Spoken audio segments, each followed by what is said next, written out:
Quero saudar os irmãos com a gloriosa paz do Senhor. E aproveitando, meus queridos irmãos, que estamos em pé, quero convidá-los a que abramos as nossas Bíblias. Nós vamos ler a gloriosa palavra do Senhor. Nós vamos retomar, na verdade, o texto que já foi lido nesta noite, Colossenses capítulo 3. Eu vou apenas pedir para os irmãos lerem comigo a partir do versículo 12, para termos assim a chamada perícope do texto, não é? Você sabe o que é a perícope? É aquele conjunto de versículos que faz com que nós compreendamos o sentido do que está em cada versículo, em cada frase. A perícope nos ajuda a entender, ou seja, é o contexto imediato daquilo que nós vamos tomar como base, que é o versículo que fala mais da gratidão, mas tudo vai girar em torno também da palavra do Senhor. Então, Colossenses capítulo 3, versículos 12 a 17. Revesti-vos, pois, como eleitos de Deus, santos e amados, de entranhas de misericórdia, de benignidade, humildade, mansidão, longanimidade, suportando-vos uns aos outros e perdoando-vos uns aos outros, se algum tiver queixa contra outro, assim como Cristo vos perdoou, assim fazei vós também.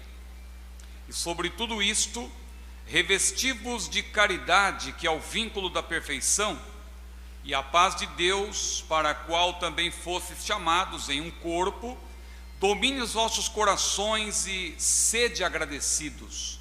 A palavra de Cristo habite em vós abundantemente, em toda a sabedoria, ensinando-vos e admoestando-vos uns aos outros com salmos, hinos e cânticos espirituais, cantando ao Senhor com graça em vosso coração. E quanto fizerdes por palavras ou por obras, fazei tudo em nome do Senhor Jesus, dando por ele graças a Deus Pai. Amém. Os irmãos podem se assentar, os irmãos e as irmãs podem se assentar, por gentileza. Eu quero louvar a Deus primeiramente, agradecer ao Senhor pelo privilégio de estar aqui com os irmãos, estar voltando a esta congregação, a este templo. É uma alegria estar aqui com o nosso querido pastor Elinaldo Renovato de Lima. Estivemos há pouco tempo juntos aqui, bem próximo, na igreja de Natal, por ocasião da escola bíblica. E é um prazer estar revendo nosso amado pastor e amigo Elinaldo Renovato de Lima. Eu trago uma saudação lá da nossa igreja no Rio de Janeiro, mas vocês já perceberam que eu não sou carioca, não é? Porque carioca não fala porta. Aliás, eu estou feliz que eu estou aqui nesta noite revendo alguns irmãos lá do tempo em que eu não sou tão velho, vocês já perceberam, mas na década de 90 eu dirigia uma pequena congregação em São Paulo, num lugar chamado Vila Zate, e eu estou tendo a alegria de rever aqui irmãos, amigos. Fica em pé, por gentileza, irmão Elias. Aqui o irmão Elias era o obreiro ali naquela época, e o irmão Cícero, que eu vi por aí também. Irmão Cícero, onde está o irmão Cícero? Aí, está lá atrás. Olha aí, esses dois homens de Deus aí me conheceram ainda no tempo ainda que eu era bem mais novo do que agora, né? Deus abençoe, irmão Elias, irmão Cícero. Podem se assentar, por gentileza. E eles estão agora aqui vivendo nessa terra boa do Rio Grande do Norte, tranquilos, longe da agitação. Mas, como eu dizia, eu sou de São Paulo, moro no Rio de Janeiro, mas estou lá já há quase 20 anos. O sotaque a gente não perde, que é o sotaque da infância. e há algum tempo houve até um culto lá na nossa igreja depois de um batismo, e eu estava viajando, e uma jovem foi dar um testemunho e disse: irmãos, eu me entreguei para Jesus no dia que aquele pastor que fala porta pregou, não é? Aí todos já sabiam que era eu, não é?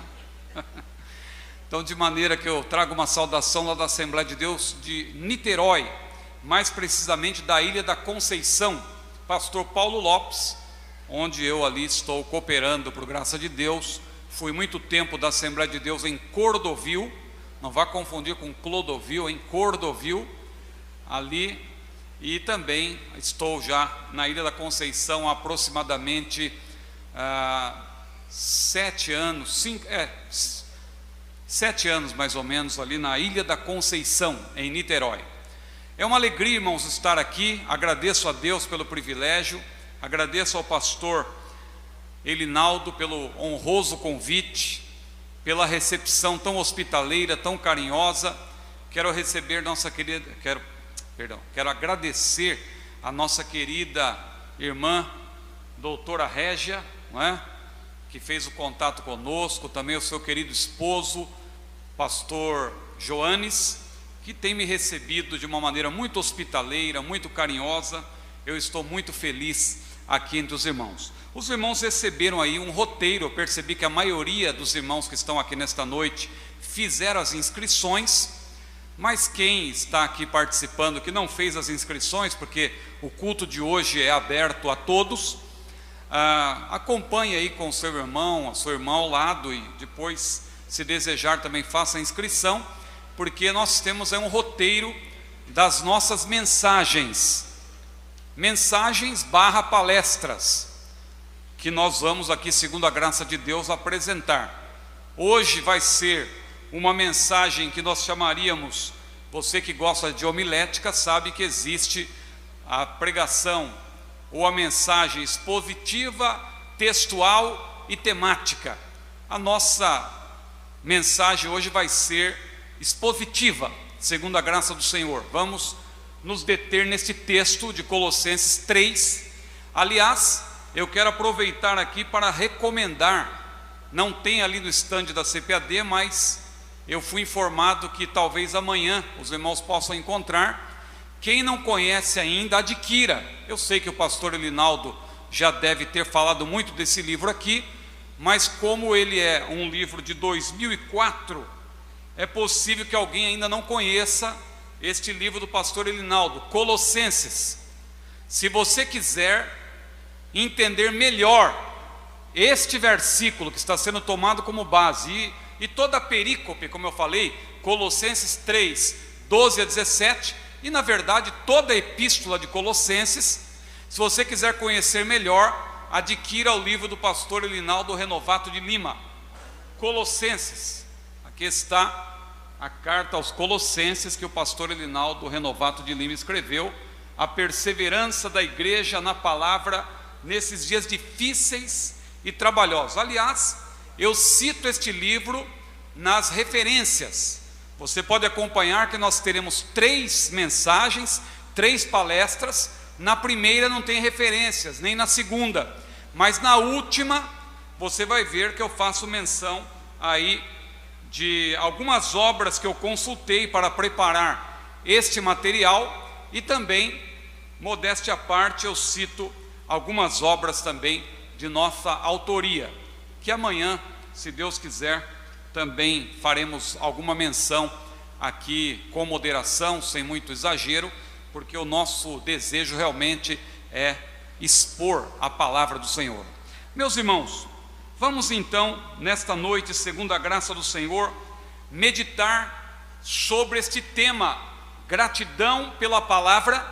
Mas como eu já falei, o meu objetivo nesta noite é fazer uma pregação expositiva, ou seja, eu vou, segundo a graça do Senhor, expor o que está nesse texto de Colossenses 3, não somente o versículo que foi tomado como base para a extração do tema gratidão pela palavra, mas na verdade todos os versículos que formam a chamada perícope, ou seja, o conjunto de versículos que completam o sentido daquilo que o apóstolo Paulo queria dizer aos nossos irmãos lá de Colossos na época. A carta aos Colossenses, a epístola aos Colossenses, trata-se, meus queridos irmãos, de uma das epístolas da prisão. Paulo, a Bíblia diz lá em Atos capítulo 28, versículo 31, Lucas, concluindo o livro de Atos dos Apóstolos, um livro maravilhoso que começa com ensino e termina com ensino. Você já notou isso? Que Atos começa com ensino e termina com ensino. O primeiro versículo de Atos fala de ensino, mas quando você vai para o último versículo, lá em Atos, Lucas conclui dizendo que Paulo estava em Roma, preso, mas ele estava numa prisão domiciliar, numa casa, e ali ele pregava o reino e ensinava com toda a liberdade. Veja, ele ensinava com toda a liberdade as coisas pertencentes ao Senhor Jesus, sem impedimento algum. E foi nesse período em que Paulo esteve preso, em prisão domiciliar, é verdade, 2 anos, que ele escreveu as chamadas epístolas da prisão, pelo menos 4. Quais são elas? Efésios, Filipenses, Colossenses e também a epístola a Filemon. Então veja, foram 4 as cartas da prisão: Efésios,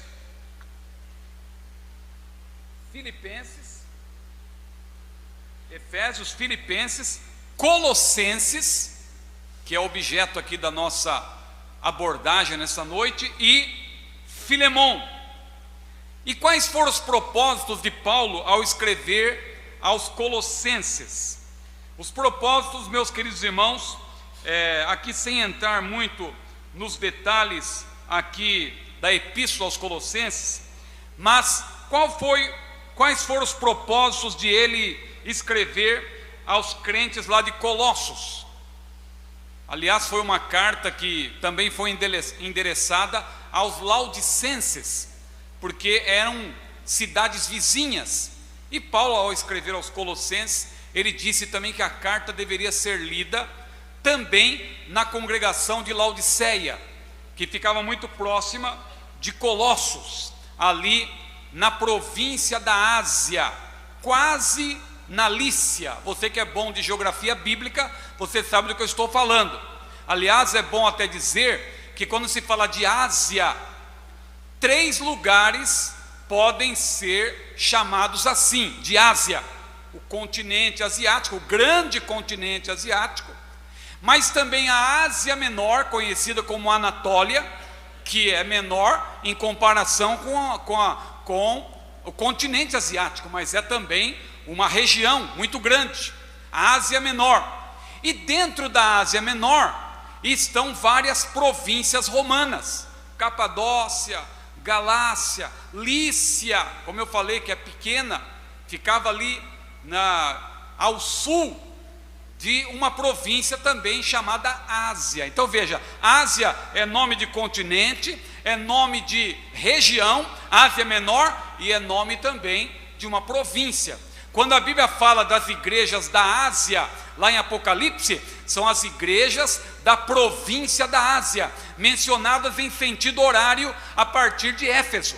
Então veja, província da Ásia. Se alguém não tiver conhecimento disso, pode pensar que é uma contradição quando Paulo, já estando na Ásia Menor, na sua segunda viagem missionária, ele desejava pregar na Ásia. Alguém dirá: como assim? Se ele já estava na Ásia, como ele queria pregar na Ásia e o Espírito Santo disse não? Queria pregar na Bitínia, o Espírito Santo disse não. Mas graças a Deus, meus amados irmãos, que Paulo era um homem de Deus, que andava na direção de Deus, e dali a pouco Deus revelou para ele que era para seguir adiante, era para atravessar o mar Egeu, era para ir para a Europa. E ele teve lá, ele viu um homem que certamente ele identificou pelos trajes que era um homem da Macedônia, mas isso logo se confirmou quando aquele homem disse: passa a Macedônia e ajuda-nos. E graças a Deus que Paulo não foi desobediente em momento algum à visão celestial, e ele foi para a Europa, pregou o evangelho ali, o evangelho logo se expandiu por toda a Europa, e da Europa veio para a América e chegou até o Brasil. Eu dei um grande salto aí na história para resumir, mas graças a Deus que o evangelho chegou até nós, e é por isso que nós estamos aqui hoje, dando glória e aleluia ao maravilhoso nome do Senhor. Mas quando Paulo estava na Ásia Menor, ele quis pregar na Ásia. Como assim? É porque ele queria pregar na província da Ásia. E uma das cidades da província da Ásia era exatamente Colossos. Paulo tinha uma grande equipe de obreiros. Você se lembra que na sua terceira viagem missionária, quando ele voltava lá depois de ter revisitado as igrejas da Europa, ter passado lá por Filipos, Bereia, ou antes Tessalônica, depois Bereia, e mais ao sul, lá na Caia, mais precisamente em Corinto, ele volta. Ele está voltando, ele quer ir para Jerusalém para participar ali das festividades do dia de Pentecostes, porque esta era uma data importante para a igreja também, não somente para os israelitas, porque o poder inaugural do Espírito Santo foi derramado no dia de Pentecostes, e era uma data festiva para a igreja também. E Paulo, antes de voltar para a sua igreja mãe, que era Antioquia da Síria, claro que a sede doutrinária da igreja ainda era Jerusalém. Em sentido geral, em termos gerais, Jerusalém era a igreja mãe, mas a igreja local de Paulo era Antioquia da Síria. E antes de chegar lá, Paulo, ele precisava passar por Jerusalém. E quando ele voltava da sua terceira viagem missionária, ele passa por Mileto. Ele não quis ir a Éfeso, porque tinha havido uma confusão lá. Certamente ele tomaria mais tempo ali. Ele preferiu de Mileto mandar chamar os presbíteros. Veja, Paulo tinha uma grande equipe de obreiros na província da Ásia. Certamente um desses obreiros era Epáfras. Epáfras, que é a maneira abreviada de se referir ao nome Epafrodito, que aparece lá em Filipenses. Mas não vá confundir o Epafrodito de Colossos com o Epafrodito de Filipenses. São dois obreiros diferentes. Epafrodito era um nome muito comum naquela época, que tinha a ver até com aquela deusa Afrodite, não é? Mas naquela época os nomes tinham muito a ver com a mitologia grega. Então, Epafrodito, a forma abreviada era Epáfras. Veja, eu estou aqui citando isso porque na carta aos Colossenses, Paulo menciona Epáfras. Certamente foi o obreiro que plantou, usando uma linguagem dos dias de hoje, plantou aquela igreja, a igreja de Colossos. E Paulo, preocupado com aquela igreja, ele escreve com vários propósitos. Ali havia um problema sério naquela igreja, que o pastor Elinaldo explica com muita clareza neste livro que eu citei, Colossenses, que era a chamada heresia de Colossos, uma mistura de gnosticismo com judaísmo. E não há tempo aqui de explicar, mas se você quiser saber, leia o livro do pastor Elinaldo. E era uma heresia terrível que negava ali a deidade de Jesus, e outras coisas também importantes eram negadas. Cristo era diminuído ali por aquela doutrina falsa, e Paulo teve que afirmar ali nessa carta a deidade de Jesus, que nele habita corporalmente a plenitude da divindade. Ele deixou claro que Jesus é o proeminente da criação. Não é que ele foi o primeiro a ser criado. O termo no grego é protótokos, ou seja, o proeminente, o mais importante da criação. não é o primeiro a ser criado, como muita gente, principalmente as testemunhas de Jeová pensam. Não, mas o proeminente da criação. E Paulo então faz uma defesa da doutrina de Cristo, da cristologia, como diríamos hoje, e ele então apresenta esses pormenores também que nós vamos aqui abordar. Veja que eu coloquei aí, se você tem o roteiro, na introdução, no terceiro ponto, o propósito desta primeira mensagem. Nesta primeira mensagem de uma série de 3, nós vamos fazer uma abordagem então de Colossenses 3, 12 a 16 especialmente. Claro, também vai até o 17, mas nós vamos fazer uma abordagem rápida até o versículo 16. Paulo começa aqui então estas instruções para a igreja de Colossos com uma ordem: revesti-vos, diz o versículo 12, revesti-vos. Paulo apresenta nesse capítulo 3 de Colossenses vários imperativos, ou seja, várias ordens para aqueles irmãos. Paulo tinha tanta autoridade, e a autoridade que Deus deu a Paulo era interessante, porque ele era um líder que liderava na itinerância. Ele viajava por todos os lugares, mas ele continuava liderando. Esta talvez seja a principal característica do apóstolo. Alguém às vezes confunde apóstolo com missionário, mas veja que Paulo tinha vários missionários na sua comitiva, mas nem todos eram apóstolos. Paulo era apóstolo, porque o apóstolo é aquele que recebeu de Deus esta autoridade e essa influência, essa liderança de influência que é exercida também na itinerância. E Paulo mesmo viajando para vários lugares, ele tinha autoridade para escrever, como se Deus estivesse falando, e de fato era Deus falando. Os Tessalonicenses entenderam isso, e Paulo até os elogiou quando disse lá em 1 Tessalonicenses capítulo 2, versículo 13, que eles receberam a sua pregação não como palavra de homens, mas como palavra de Deus, porque Paulo foi chamado por Deus para ser um dos autores sagrados. O que Paulo escreveu, claro, tem autoridade canônica.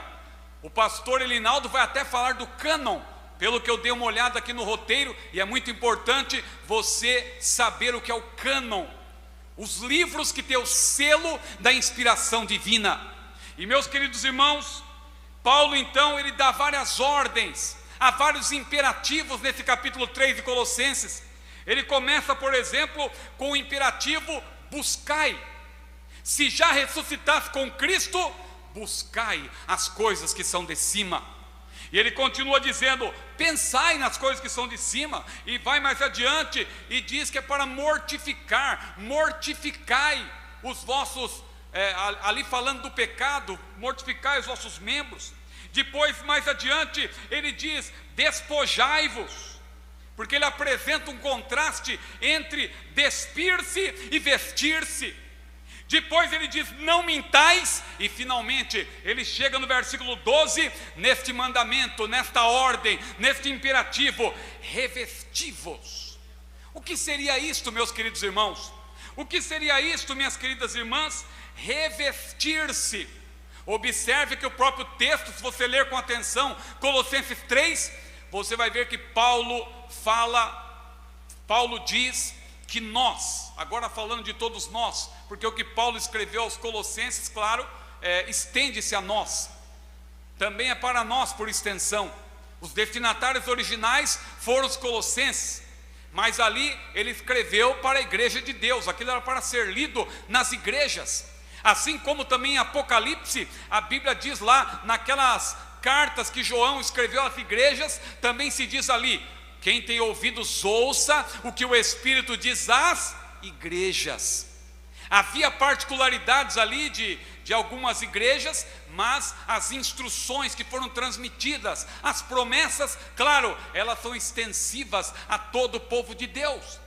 E aqui, portanto, Paulo, escrevendo aos Colossenses e a nós, por extensão, ele fala de revestir-se. Por que ele fala de um revestimento? Porque ele tinha dito que nós, como salvos, já nos despimos do velho homem. Nós, quando estávamos no mundo, nós tínhamos uma roupa, nós tínhamos uma vestimenta, a vestimenta de pecado, mas quando nós entregamos a nossa vida a Jesus, nós fomos despidos, despojados. Esta roupa foi jogada de lado e nós fomos vestidos, diz a Bíblia, de vestes de justiça, de vestes de salvação. A palavra de Deus é muito clara quanto a isto. E aí veja como Paulo agora diz: revestivos. Em outras palavras, revestimento é para quem já está vestido. Quando eu coloquei essa camisa, eu me vesti, mas quando eu coloquei o paletó por cima da camisa, eu me revesti, ou seja, eu coloquei uma roupa por cima de outra roupa. Deus já nos vestiu, assim como vestiu Adão e Eva quando eles pecaram. O Senhor também nos vestiu com vestes de salvação. Só que tem uma coisa: para nós que já estamos vestidos, a palavra de Deus tem uma ordem. Que ordem que é esta? Revestivos. Agora é com você, agora sou eu, agora é você, meu querido irmão, minha querida irmã, que deve abrir o guarda-roupa de Deus. Quando se fala de guarda-roupa, eu sei que as irmãs gostam desse assunto, não é? É maravilhoso quando a irmã abre o guarda-roupa e tem vários tipos de vestido, de sapatos e tal, que maravilha. Então, meus amados irmãos, pensemos nessa figura. É como se houvesse diante de nós um grande guarda-roupa e Deus dissesse para nós: meu filho, minha filha, você já está vestido, você já tem vestes de justiça, você já tem vestes de salvação, mas agora é hora de você abrir o guarda-roupa e pegar o outro tipo de roupa que eu tenho para você, para que você vista por cima desta roupa. Revestivos. É interessante, irmãos, que a Bíblia apresenta alguns tipos de revestimento. Não há tempo aqui de falar pormenorizadamente de cada um deles, mas a Bíblia, por exemplo, lá em Romanos capítulo 13, versículo 14, a Bíblia tem um versículo que parece até enigmático, quando Paulo diz: revestivos do Senhor Jesus Cristo. Veja, ele está falando para os salvos, ele está falando para os servos do Senhor, revestivos do Senhor Jesus Cristo. O que seria isto, irmão Ciro? O que é revestir-se do Senhor Jesus Cristo? Revestir-se do Senhor Jesus Cristo, e observe que Senhor Jesus Cristo é o título mais completo de Jesus no Novo Testamento. Paulo usou várias vezes, porque fala dos 3 relacionamentos de Jesus. Quando Jesus é chamado de Jesus, claro, o seu nome significa Salvador, porque ele salvará o seu povo dos seus pecados. Então Jesus fala do seu relacionamento para conosco como Salvador. Ele é o Salvador, nós somos salvos, é o relacionamento dele para conosco. Quando a Bíblia fala do Cristo, é o relacionamento de Jesus para com Deus, porque Cristo significa ungido, ele é ungido de Deus, é o relacionamento dele para com o Pai, o relacionamento que Jesus tem com o Pai. Mas é interessante que Jesus também é chamado de Senhor, e quando fala de Senhor, é o nosso relacionamento como servos para com Ele. Porque você já viu que tem crente que só recebe Jesus como Salvador e fica até cobrando Jesus: eu quero isso, eu quero aquilo, me dá, me dá. E tem alguns mais ousados que pensam até que podem determinar. Tem muita gente por aí determinando: eu determino, eu decreto. Um dia desse eu ouvi até um irmão, na sua ingenuidade, dizendo: irmãos, eu de vez em quando eu dou uns puxões de orelha em Deus. Veja, irmãos, se tem cabimento uma coisa dessa. Eu exijo, eu determino. O crente não determina nada, o crente pede. Quem determina é Deus, quem exige é Deus. O crente pede, porque Jesus disse: pedi, dar-se-vos-á, buscai e achareis, batei e abrir-se-vos-á. Porque o que pede recebe, o que busca encontra, e ao que bate se abre. Pedi e dar-se-vos-á. Irmão Ciro, mas eu aprendi com o missionário fulano de tal que eu tenho que determinar. Ora, você prefere aprender com o missionário fulano de tal ou aprender com o bom pastor Jesus Cristo?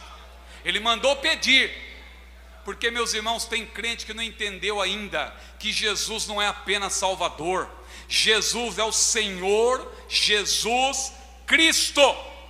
Ele é o Cristo, é o relacionamento dele com o Pai. Ele é o Salvador, é o relacionamento dele para conosco, como Salvador. Por sua graça, Ele nos abençoa, Ele nos deu a salvação e as bênçãos que acompanham a salvação. Mas Ele não é apenas Salvador, Ele é também Senhor. E se Ele é Senhor, eu sou servo. E o servo não questiona, o servo obedece, o servo age segundo a vontade do seu Senhor. Senhor Jesus Cristo. Acho que você já entendeu o que significa revestir-se do Senhor Jesus Cristo. Revestir-se do Senhor Jesus Cristo é receber Jesus integralmente, como Ele é. Ele é Senhor, Ele é Salvador e Ele é Cristo. Senhor Jesus Cristo. Isso é revestir-se do Senhor Jesus Cristo. Isso é um revestimento para quem já é salvo. A Bíblia menciona outros revestimentos. Por exemplo, o revestimento de poder. Tudo isso está aí no roteiro. Revestimento de poder, Lucas 24, versículo 49. Ficai em Jerusalém, até que do alto sejais revestidos de poder. Jesus se referia a quê? Ao derramamento do poder dinâmico do Espírito Santo no dia de Pentecostes. Foi um derramamento inaugural, porque desde então o Espírito Santo, o poder do Espírito, continua sendo derramado sobre a igreja. É uma alusão especialmente ao batismo com o Espírito Santo, que é uma bênção para quem já é salvo. Veja, é o batismo também conhecido como batismo com o Espírito. Mas não vá confundir o batismo no Espírito com o batismo do Espírito. Parece apenas um simples conectivo que muda, mas é totalmente diferente o termo teológico. Batismo no Espírito Santo, o batizador, aliás, não é o Espírito Santo, porque todo batismo tem que ter um batizador, um candidato ao batismo e o elemento no qual esse candidato será batizado.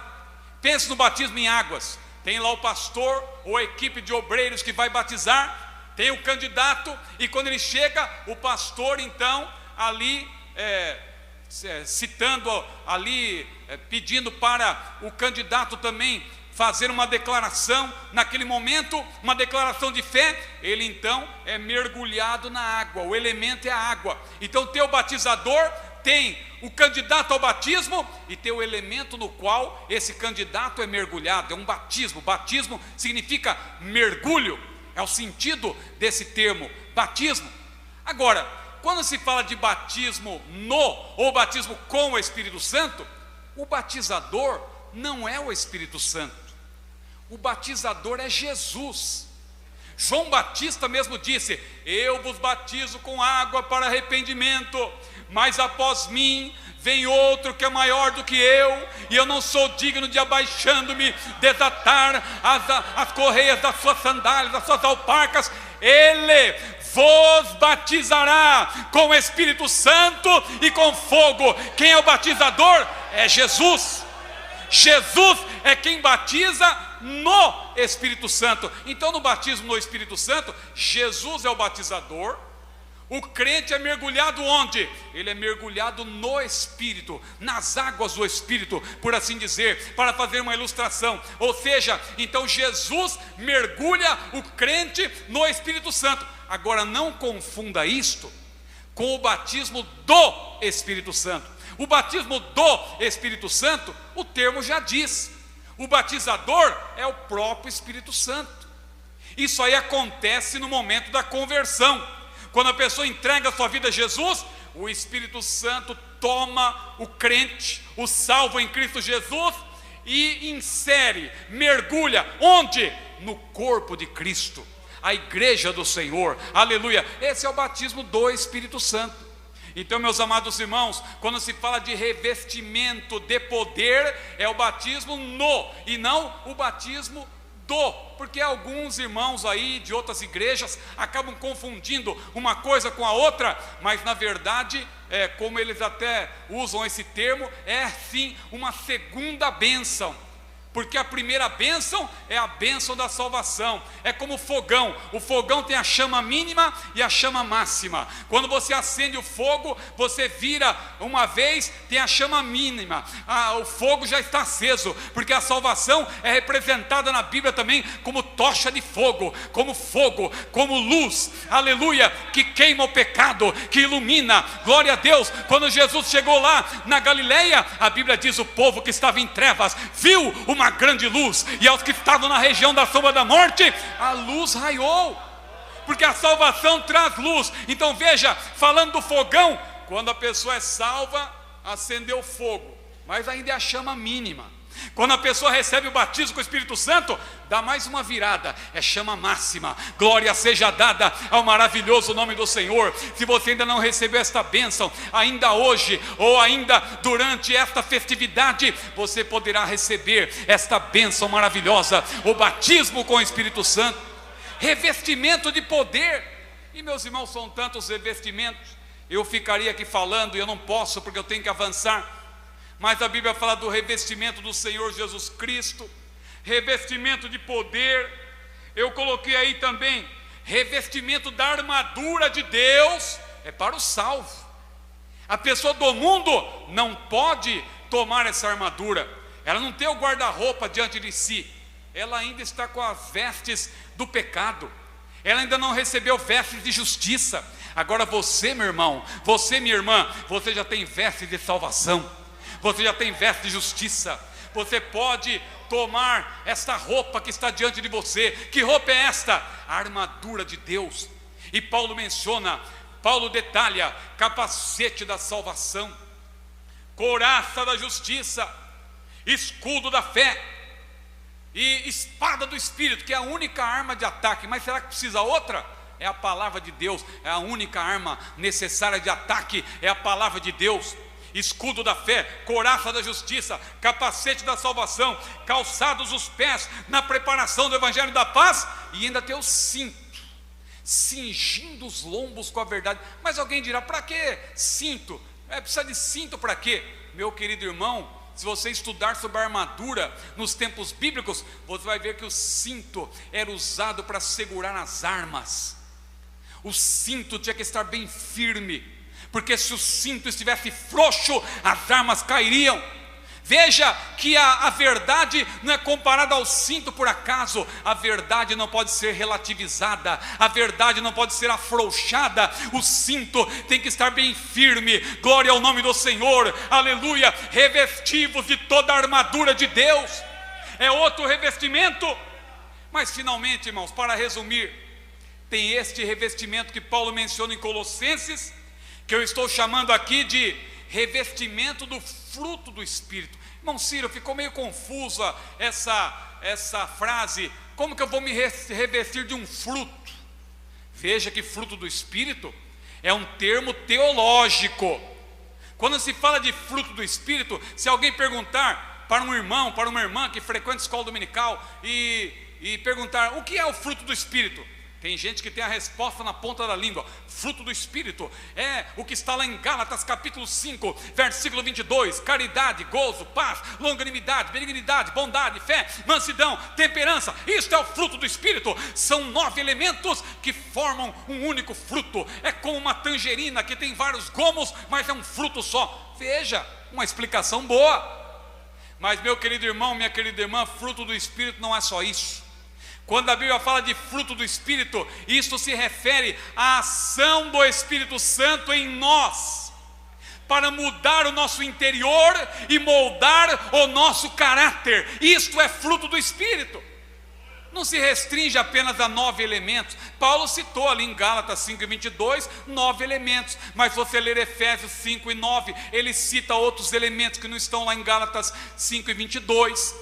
Se você ler 2 Pedro capítulo 1, versículos 5 a 9, você vai ver que apesar de o termo fruto do Espírito não aparecer ali, Pedro está claramente falando do fruto do Espírito, quando ele disse: pondo nisso toda a diligência, acrescentai a vossa fé a virtude, e a virtude ciência, e a ciência paciência, e a paciência temperança, e a temperança piedade, e a piedade amor fraternal, e ao amor fraternal caridade, porque se em vós houver e abundarem estas coisas, não vos deixarão ociosos, nem estéreis no conhecimento de nosso Senhor e Salvador Jesus Cristo, porque em quem não há estas coisas é cego, nada vendo ao longe, havendo-se esquecido da purificação dos seus antigos pecados.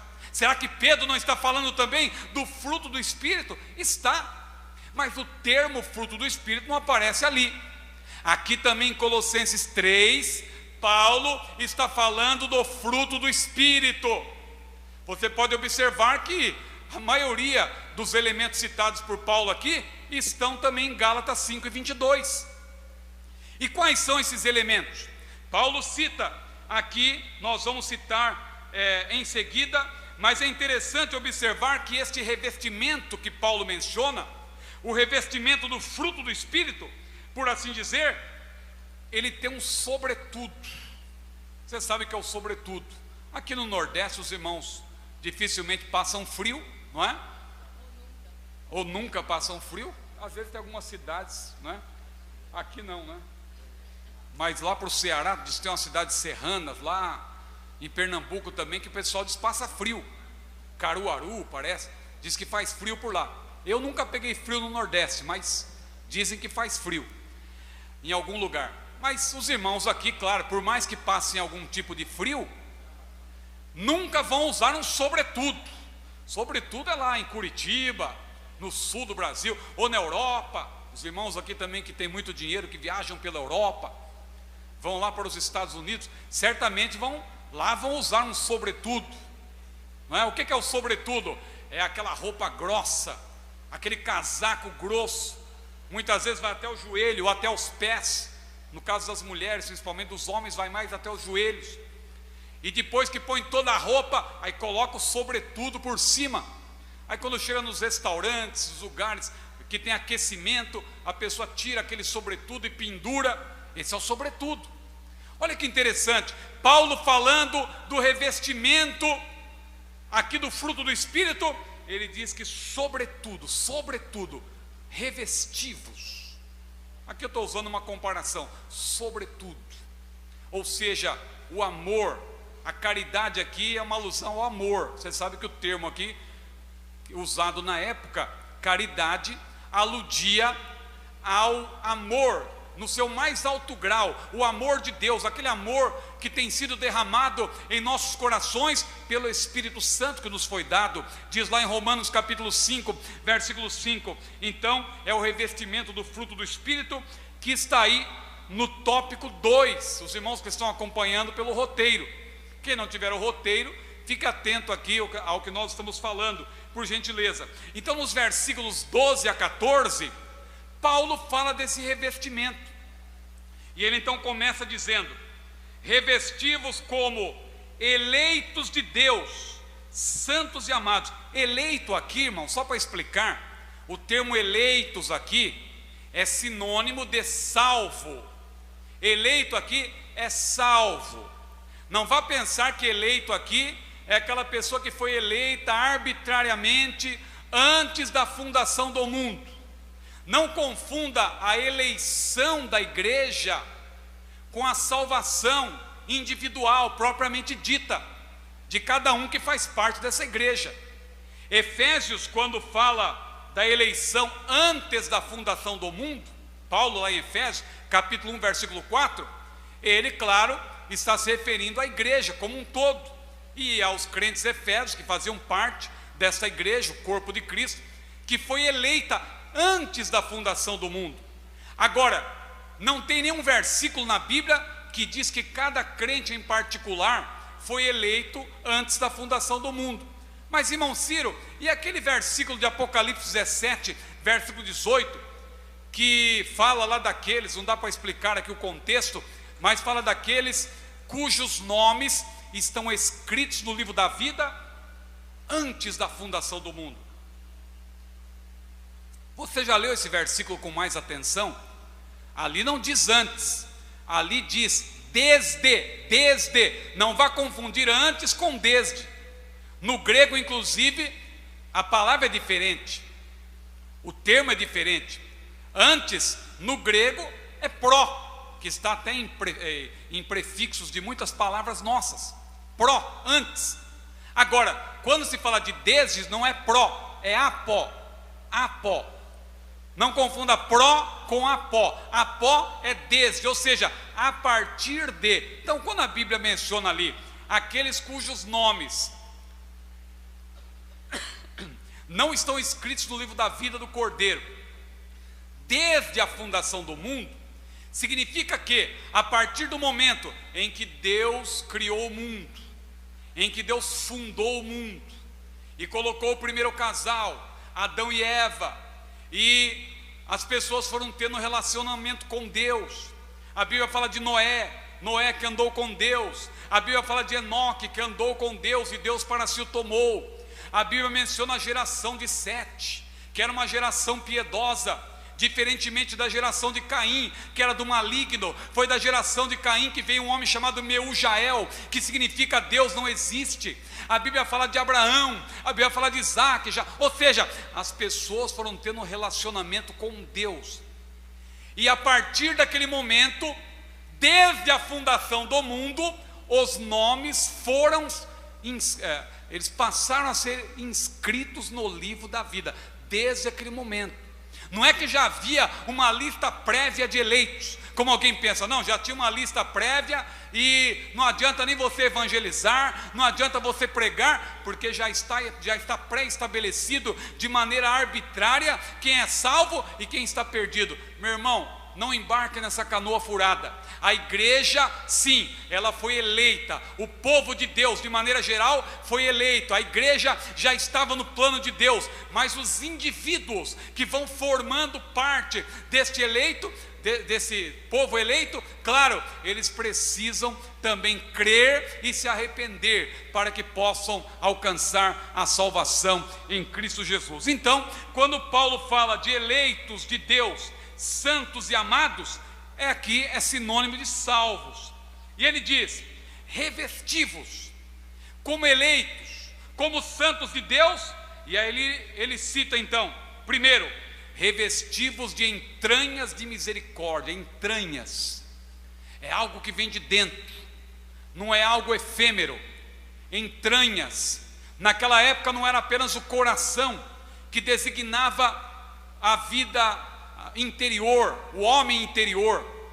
Hoje o coração, claro, para nós, na nossa cultura, é muito comum nós até pregarmos e dizermos: abra teu coração, meu irmão, ou meu amigo, abra teu coração, prezada visitante, pessoa, você que está aqui nessa noite, abra o seu coração.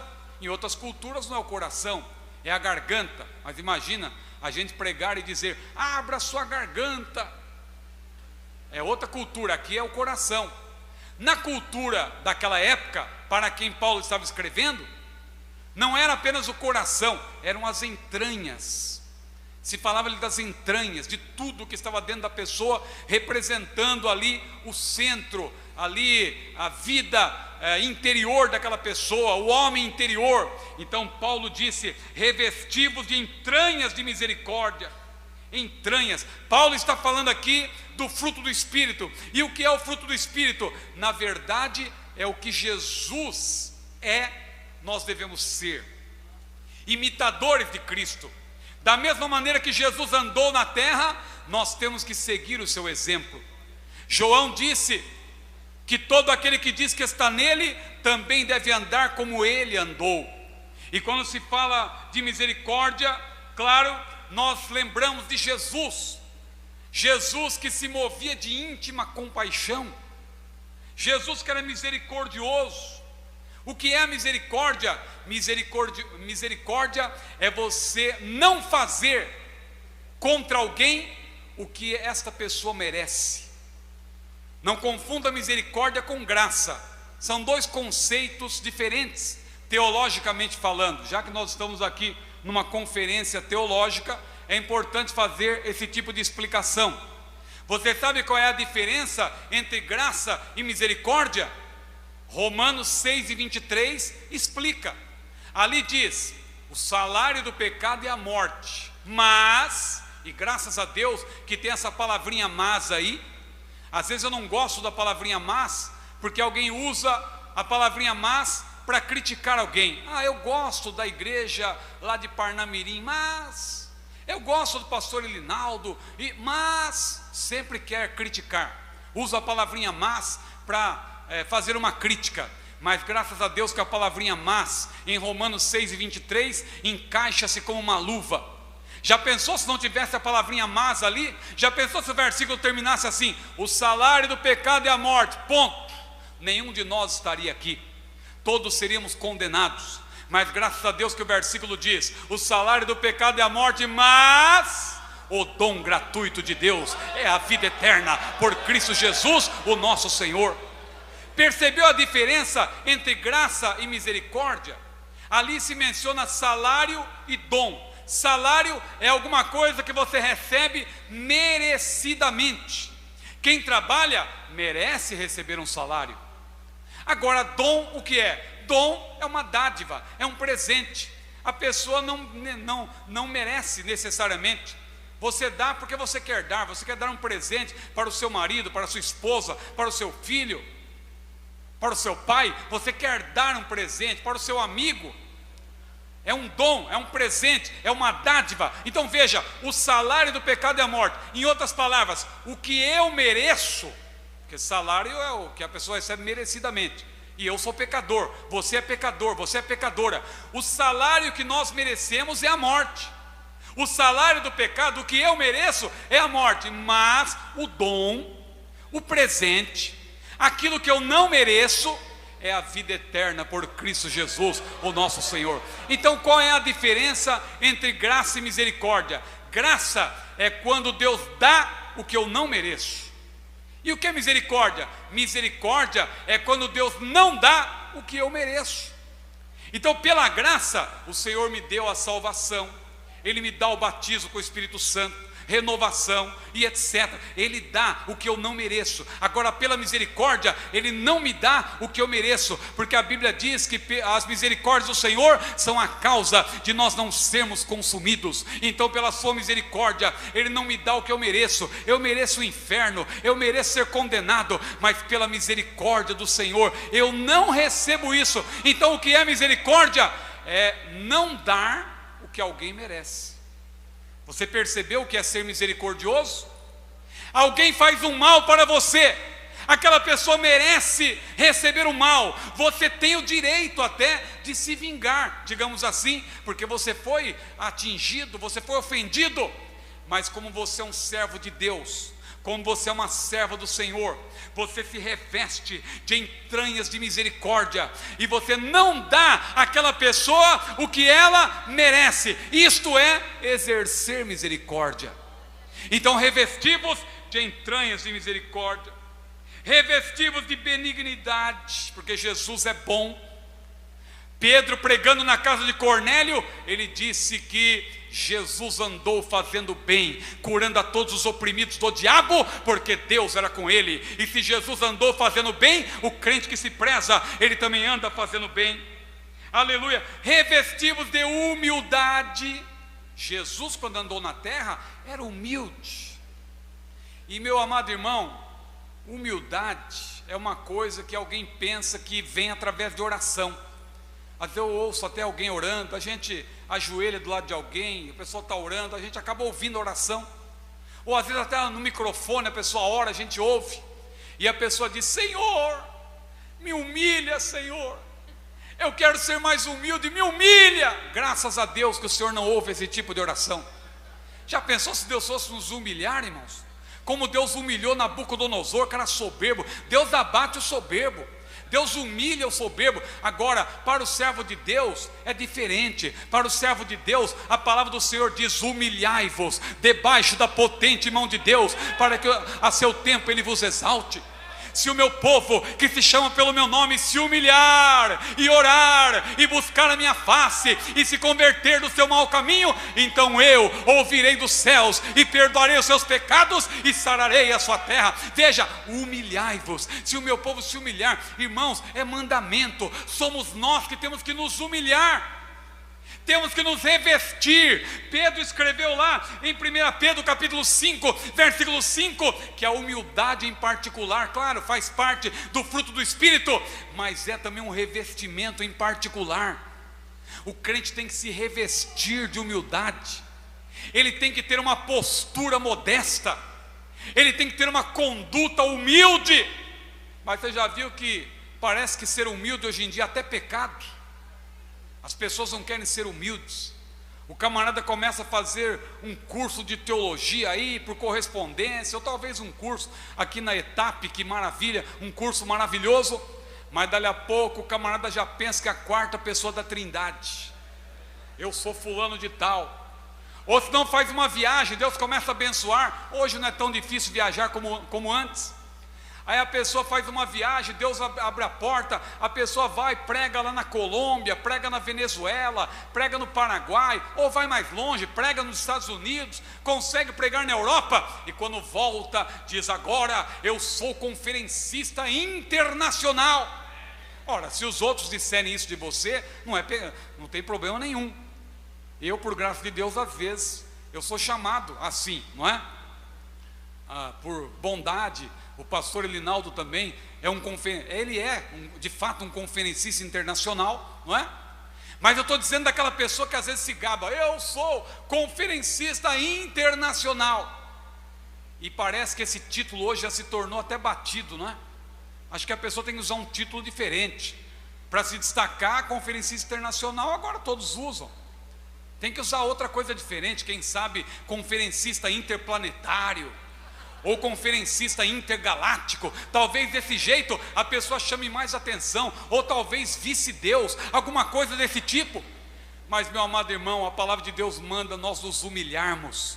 O Salmo 138, versículo 6 diz: ainda que o Senhor é excelso, Ele atenta para o humilde, mas ao soberbo Deus conhece de longe. A gente que se acha muito importante. E eu me lembro até daquela ilustração, uma ilustração, não está na Bíblia não, mas aquela ilustração do elefante que foi atravessar uma ponte de madeira e sobre um rio. E uma ponte de madeira, imagina um elefante passando sobre uma ponte de madeira. A ponte, claro, balançou de um lado para o outro, mas o elefante se apressou, conseguiu chegar do outro lado. E quando o elefante chegou do outro lado, tinha uma pulga em cima da orelha do elefante. E a pulga, é uma ilustração, a pulga olhou para o elefante e disse: olha, você viu o que aconteceu? Balançamos a ponte. Veja, irmão, a pulga não tinha feito diferença nenhuma, não é? Mas tem gente que é assim: eu sou fulano de tal, porque eu se não estiver lá, e eu, meu irmão, dê toda a glória para Jesus. Revista-se de humildade, revesti-vos de entranhas de misericórdia, de benignidade, de humildade, revesti-vos de mansidão, aprendendo com Jesus, porque Jesus disse: tomai sobre vós o meu jugo e aprendei de mim, que sou manso e humilde de coração. Revesti-vos também de longanimidade. O que é longanimidade, irmãos? Longanimidade é paciência. E se tem alguém que precisa ter paciência, é o pregador. Tanto é verdade que Paulo, escrevendo a Timóteo, você já leu 2 Timóteo capítulo 4? Paulo escreveu para Timóteo e disse: Timóteo, conjuro-te, pois, diante de Deus, do Senhor Jesus Cristo, que há de julgar os vivos e os mortos na sua vinda e no seu reino, que pregues a palavra, instes a tempo e fora de tempo, redarguas, exortes, repreendas, com toda longanimidade e doutrina. Em outras palavras, Timóteo, quando você for pregar, na sua pregação, coloque longanimidade, isto é, paciência, mas coloque também doutrina, ponha doutrina. Doutrina ali, claro, é a palavra de Deus. Hoje em dia, você já viu, estão pondo de tudo na pregação, menos doutrina. Tem de tudo, mas está faltando doutrina. Quem sabe amanhã falemos um pouco sobre isso. Mas Paulo disse: Timóteo, ponha longanimidade, ponha paciência. Às vezes, irmãos, nós estamos assim, pregando e a gente percebe alguma coisa diferente, não é? Os músicos são uma bênção, não vai que nem um desdouro aos músicos, mas às vezes você está pregando assim, do lado da pregação do púlpito, às vezes tem alguém com uma guitarra, a guitarra está desligada, mas o camarada começa a bater naquela guitarra e tal, e parece que está até dançando, nem um pouco preocupado com a pregação. E aí você fica assim querendo dizer alguma coisa: ô meu amigo, presta atenção, estou aqui pregando. Mas você se lembra desse versículo de Paulo: com toda a longanimidade. Aí você suporta. A gente vai ficando um pouco mais experiente, mas quando eu era mais jovem, eu não tinha tanta paciência, e às vezes eu respondia, às vezes eu recebia a oportunidade para pregar muito tarde, eu não pregava. Eu li aquele versículo de João 7,53. Meu irmão Elias acompanhou alguma coisa dessa época minha. João 7,53, cada um foi para a sua casa, né, irmão? Irmão Cícero também lembra dessa época. E eu me lembro que uma vez eu fui convidado para pregar num congresso de jovens, e tinha um convidado também, um octeto, para cantar, um octeto, aquele grupo de 8 vozes.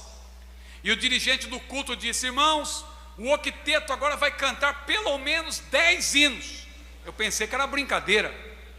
Meu amigo, e o octeto foi cantando, e quando chegou no quinto, no sexto hino, ninguém aguentava mais, mas cantou 10, tomou boa parte do culto. E aí eu pensava que já tinha acabado, já era quase 9 horas.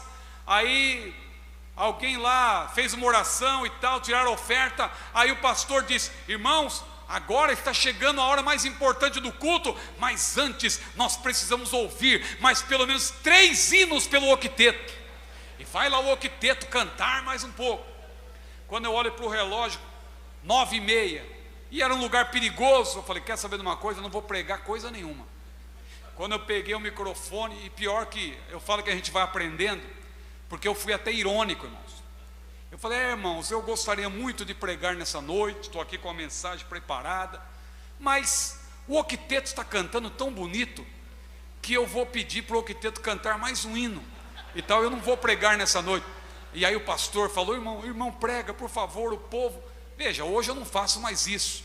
Foi uma deselegância da minha parte, não é? Porque a gente não pode pagar o mal com o mal. Então a gente tem que aprender que nós temos que nos revestir de misericórdia, nos revestir de benignidade, nos revestir também de longanimidade, suportando-vos e perdoando-vos. Meus irmãos, que Deus nos ajude. Mas vamos aqui adiante, eu termino em poucos minutos. A paz de Deus domine em vossos corações. Pastor Elinaldo explica muito bem isso, não é? No seu livro, A Paz de Cristo, aqui como um árbitro. Nós vamos depois retomar isso amanhã. Nesse revestimento que Paulo menciona, em seguida ele diz: a paz de Deus domine em vossos corações, sendo um árbitro, ou seja, a paz de Cristo e o Cristo da paz, porque você não tem como separar um do outro. Paulo mesmo diz: Cristo em vós, esperança da glória. Cristo está habitando em nós. Ele também disse: se alguém me ama, guardará minha palavra, e meu Pai o amará, e viremos para ele, e faremos nele morada. Nós somos morada de Deus em espírito. Então, sendo morada de Deus em espírito, esta paz de Deus, esta paz de Cristo, o termo no grego é eireneton Cristo, ou seja, é a paz de Cristo, e o Cristo da paz está em nosso coração. Então esta paz, como diz a versão atualizada, e é este o sentido no original, e o pastor Elinaldo explica bem no seu livro, esta paz, ela é um árbitro no nosso coração, ela domina a nossa vida, e nós somos orientados por Deus. Esta paz deve dominar o nosso coração. E o versículo 15, e eu concluo aqui porque amanhã teremos tempo para falar também dos outros versículos. O versículo conclusivo aqui que eu quero usar, versículo 15, diz: sede agradecidos. O pastor Elinaldo Renovato de Lima, nesse livro que eu mencionei, Colossenses, que certamente amanhã a CPAD, que está aqui com o stand, terá pelo menos alguns exemplares para quem desejar. Na página 152, eu coloquei aí no roteiro, ele diz o seguinte, o pastor Elinaldo, sobre esta frase: sede agradecidos. Disse ele: Paulo conclui sua exortação aos colossenses desejando que tenham paz e sejam agradecidos a Deus pelas bênçãos a eles dispensados. Agradecido no grego é eucaristos, que significa grato, cheio de gratidão. Como tudo que somos e tudo que temos vem de Deus, é indispensável que lhe sejamos gratos por tudo que nos tem propiciado, a despeito das nossas fraquezas, e imperfeições. Esse é o propósito, irmãos, de nós estarmos aqui. Gratidão pela palavra. Glória a Deus. Quando nós olhamos para a Bíblia com mais atenção, nós vemos que a palavra do Senhor menciona pelo menos 4 tipos de oração. A oração que na Bíblia é comparável ao incenso. Você lembra quando o salmista disse no Salmo 141, versículo 2: suba a minha oração perante ti como incenso. E lá em Apocalipse também a Bíblia diz que o incenso é a oração dos santos. A oração na Bíblia é comparada ao incenso. Não é por acaso, porque o incenso, naqueles dias, nos tempos do Antigo Testamento, o incenso era formado por 4 especiarias: estoraque, onixa, gálbano e o incenso propriamente dito. Nós estudamos isso há pouco tempo na escola dominical. E essas 4 especiarias formavam um composto: estoraque, onixa, gálbano e o incenso propriamente dito. Formava-se um composto, ateava-se fogo naquilo e subia uma fumaça. E o salmista disse: suba a minha oração perante ti como incenso. Do que fala isso, irmãos? Do que falam essas 4 especiarias? Essas 4 especiarias falam de 4 tipos de oração, que também formam um composto. Quando o crente está na presença de Deus, ele não pode deixar de apresentar a sua oração como incenso. Ele não pode apenas ficar com uma parte, mas ele deve apresentar a oração como um todo, dessas 4 especiarias. E quais são essas 4 especiarias? Estoraque, onixa, gálbano e incenso propriamente dito, aplicadas agora ao que estamos falando. É a adoração e louvor, um tipo, adoração e louvor. Segundo tipo, ações de graça ou gratidão. Terceiro tipo, intercessão. E o 4º tipo de oração, a petição pessoal, aquela que nós fazemos por nós, por nossa família, não é? Que é também uma intercessão, mas é uma intercessão mais de algo próximo, pessoal. A intercessão, no sentido mais amplo, abrange tudo, até os inimigos, e também os missionários, e os familiares mais distantes, e as igrejas, e etc. A intercessão. Então veja, quando você se colocar diante de Deus, lembre-se desses 4 tipos de oração. Primeira, adoração e gratidão, adoração e louvor. Segundo, ações de graça. Terceiro, intercessão. E quarto, a súplica, orações e súplica, súplica pessoal. Jesus fala disso na oração modelo, a oração do Pai Nosso, que não é uma reza, é uma oração modelo. Como que Jesus começa a oração modelo? Jesus disse: orareis assim: Pai nosso que estás nos céus, o pão nosso de cada dia nos dá hoje. Amém, irmãos? Não, acho que ninguém disse amém, não é? Porque o pão nosso de cada dia nos dá hoje, que é uma petição pessoal, vem só depois. Olha como começa: Pai nosso que estás nos céus, santificado seja o teu nome. Começa com adoração, começa com louvor, começa reconhecendo a santidade de Deus. Pai nosso que estás nos céus, santificado seja o teu nome, venha o teu reino, seja feita a tua vontade. Olha como o crente é servo do Senhor e ele respeita a vontade de Deus. Seja feita a tua vontade, assim na terra como no céu. Aí sim, o pão nosso de cada dia nos dá hoje, vem só depois. Então, quando você estiver orando, meu irmão, aliás, o segredo para orar por mais tempo é você não ser egoísta. Tem pessoa que cansa logo, porque quando ela vai orar, ela começa e só pede: Senhor, me dá, eu quero, eu preciso, me dá. Não, meu irmão, não, minha irmã, quando você for orar, comece com adoração, comece exaltando ao Senhor. Senhor, eu te adoro, Senhor, eu te louvo porque tu és grande, tu és maravilhoso, aleluia, glória seja dada ao maravilhoso nome do Senhor, glória a Deus, glória seja dada a ti, Jesus, tu és maravilhoso, Senhor, glória ao teu nome. Começa com adoração e dali a pouco você passa para ações de graça. Senhor, eu te agradeço pela minha salvação, Senhor, eu te agradeço pela tua palavra, a tua palavra é maravilhosa, a tua palavra é lâmpada para os meus pés, é lâmpada para o meu caminho. Graças eu te dou, Senhor, eu te agradeço pela minha família, eu te agradeço pelo ar que eu estou respirando, pela água, pela vida, eu te louvo, eu te agradeço. E dali a pouco você começa a interceder. Senhor, eu quero agora interceder pelos missionários, abençoa, Senhor, ó Deus, eu quero interceder pela nossa nação,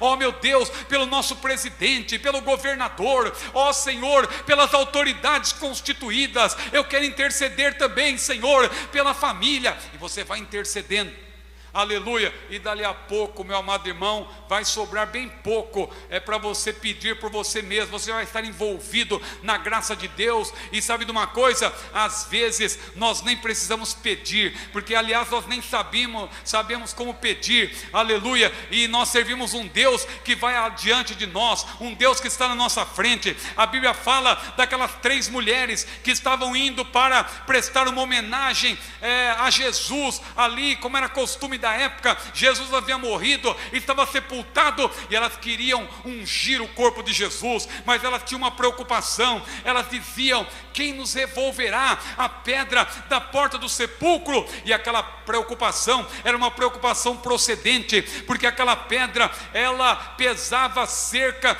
de 4 toneladas, era uma pedra que tinha 2,5 metros ali de espessura e 33 centímetros, ou melhor, 33 centímetros de espessura e 2,5 metros de diâmetro.